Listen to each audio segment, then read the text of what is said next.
ಗೆಳೆಯರೇ, ನನಗೀಗ ಎರಡನೇ ಸ್ನ್ಯಾಪರ್ ಆಗಿದೆ ನೋಡಿ. ಸುಮಾರು ಒಂದು 2.5 kg ಸೈಜ್ ಇರ್ಬೋದು ನೋಡಿ. ಸಖತ್ ಸೈಜ್ ಆಗಿದೆ ನೋಡಿ. ಯಾವುದರ ಮೇಲೆ ಅಂತ ನೋಡಿ, ಬ್ಯಾಟ್ ಶ್ಯಾಡ್ ಮೇಲೆ ಆಗಿದೆ. 5 ಇಂಚ್ ಬ್ಯಾಟ್ ಶ್ಯಾಡ್. ಸಖತ್ತಾಗಿ ಲಾಕ್ ಆಗಿದೆ ಮೀನು ನೋಡಿ. ಎಲ್ಲಿ ಲಾಕ್ ಆಗಿದೆ ನೋಡಿ. ಒಂದು ಸ್ನ್ಯಾಪರ್ ಆಲ್ರೆಡಿ ತೆಗೆದಿಟ್ಟಿದ್ದೇನೆ, ಅದೀಗ ಆಲ್ಮೋಸ್ಟ್ ಡೆಡ್ ಆಗ್ತಾ ಬಂತು ನೋಡಿ. ಅನ್ಹುಕ್ ಮಾಡಿದೆ. 7/0 ಹುಕ್ ಹಾಕಿದ್ದೇನೆ. 14 grams weight. 50 LB fluorocarbon ಹಾಕಿದೆ ನೋಡಿ. ಲೀಡರ್ 50 LB ಇದು. ಹಾಗೂ ಸನ್ಲೈನ್ ಅವ್ರದ್ದು braided line 30 LB braided line ಇದು ಸನ್ಲೈನ್ ಅವ್ರದ್ದು ನೋಡಿ. ನನ್ನ favourite rod Phantom Snapper 802 rod.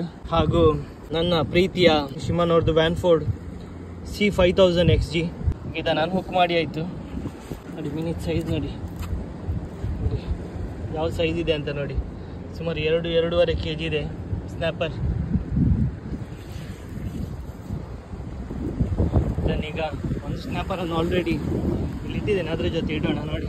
ಇದು ಬಿದ್ದಿದೆ, ಇದು ಆಲ್ಮೋಸ್ಟ್ ಡೆಡ್ ಆಗ್ತಾ ಬಂತು. ಅದ್ರ ಜೊತೆ ಇರಲಿ. ಈ ವಿಡಿಯೋಗೆ ಒಂದು ಲೈಕ್ ಕೊಡಿ ಗೆಳೆಯರೆ, ಹಾಗೂ ವಿಡಿಯೋವನ್ನು ಶೇರ್ ಮಾಡಿ.